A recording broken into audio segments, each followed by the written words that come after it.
Hi guys, happy Thursday, hope everyone's well. So just a quick one today, just about your body weight and weight comparisons.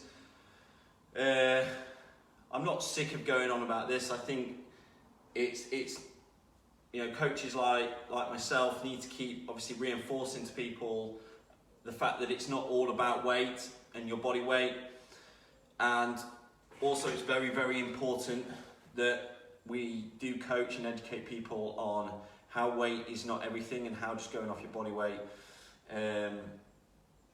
is just one part of the jigsaw puzzle, and there's so many more bits to it. Just going off your weight can serve to be one of the biggest demotivating tools there is out there for yourself. So today I just want to go on here basically and just give you a heads up that what are the best things to do with regards to just going off your weight. Now, if you're one of these individuals that weighs yourself daily, then that's okay, but you can't make decisions, especially you can't make emotional decisions off the fact that yesterday, 24 hours ago, my weight was 2 kilograms lighter than what it is this morning. What the hell's going on? Okay, for me, that is just ludicrous. There's so many fluctuations that can go on within a 24-hour period, such as inflammation, water retention, issues with your hormones, what you're eating, what body parts you train, stress, how much water you drink, and things like this, which can affect your weight so much, which means that it fluctuates so much. So what you're best off doing if you weigh yourself every day is continue to weigh yourself day to day, but within those weights you take on a daily basis, do not get emotionally attached to them, okay? And then at the end of the week, so at the end of a 7-day period, take the average for all those weights that you've taken. So take the daily weights, and then every 7 days, take the average for those weights. A, it's more accurate. B, you'll get more of a true reflection of what your actual weight is. And you start to become less emotionally attached to weight. Like I said, it's one of the biggest demotivating tools there is.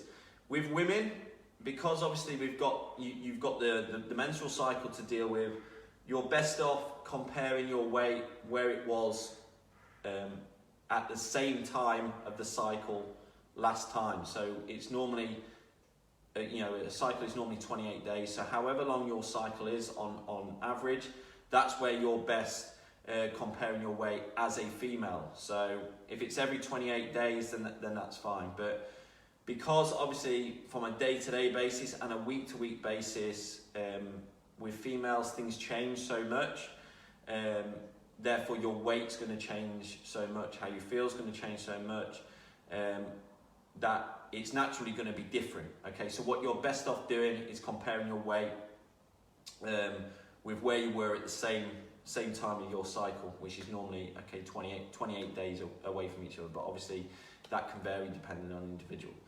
So in summary, with regards to your weight, do not get caught up on it. I'm sick of going on about it, but there's so many other tools you can use. You can use visuals, so pictures, circumferences, so take waist circumferences, arm circumferences, thigh circumferences, chest circumferences.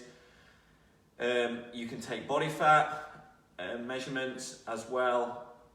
There's so many more tests.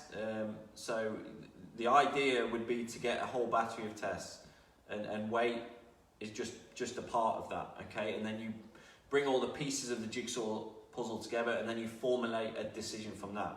But getting emotionally attached to what your weight is day by day, and making emotional piss poor decisions off that is probably the reason why you continue to go round in circles with your weight loss efforts. Yes, I understand the frustration if you're putting a lot of work in with exercise, if you're putting a lot of work in with your nutrition, and you're really working hard on them, to then see that either your weight hasn't changed or sometimes it's gone up.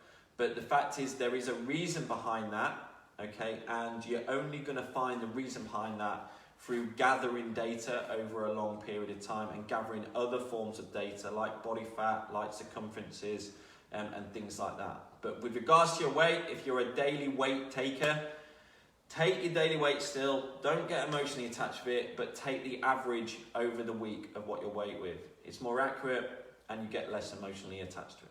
Cheers, guys.